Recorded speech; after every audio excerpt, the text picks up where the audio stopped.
Hey everyone, I'm Kris, host of Explore My Town. I'm so excited today because I am here with Annie Davis, the other member of our Evening Star Realty Group team, and she does an amazing job with buyers and sellers. And also here again with Paul Godbout from Leader One Financial. So today we're here to talk about the things to do and not do when you have just gotten your pre-approval or if in the process of actually buying your home because now you're under contract. Paul has put together a great document for us to share with you all if you'd like to see it that will give you all the specific do's and don'ts, but it really comes down to three important things. Don't change anything having to do with your employment, don't change anything to do with your credit, and don't change anything that has to do with your assets.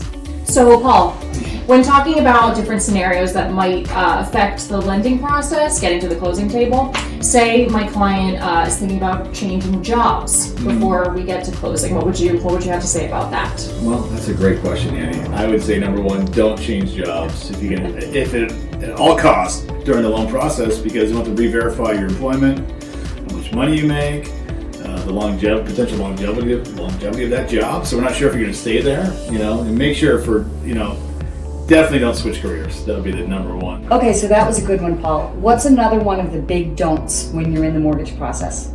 Don't open any new credit when you're in the mortgage process. Have you ever had anything like that happen to you before?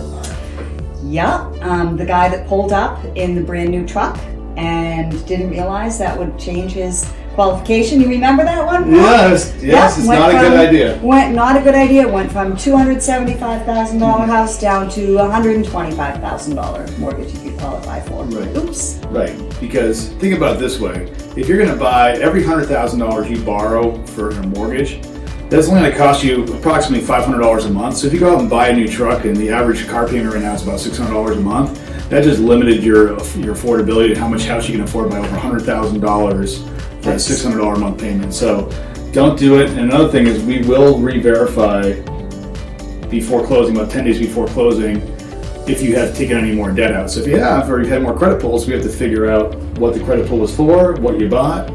So in terms of assets, what there could potentially throw a monkey wrench in the deal in terms of getting to the closing table? It's a whole bunch of things that can throw a wrench in the works when it comes to assets. Have you seen any real world examples of that, Kris? Buyers who think that the money that they've been saving for many, many years but not in a bank is actually in a box under their bed. That can't be used to qualify for the mortgage, and you can't bring it to the closing table. No, that's for sure. Yeah, because normally in the real world, right, cash is king, or maybe these days Venmo's king, right? But in the real estate and mortgage business, cash is not king, and we can't use it because we can't verify where it came from. So everything we do, we're in the prove it business. We have to prove where it came from, so we have to source all the funds, and it has to be seasoned to your accounts for at least 60 days. So do us all a big favor. Don't move big sums of money around in your accounts, because we're going to have to track all of it, and it's going to become a paperwork nightmare. It'll be a paperwork nightmare, so don't do it.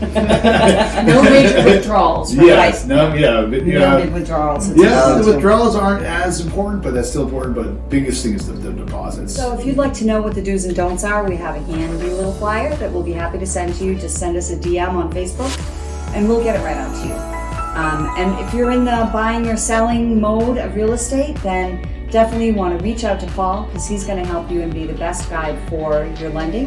And Annie and I are going to help you find the right place or sell your place and get into the next one. That's it.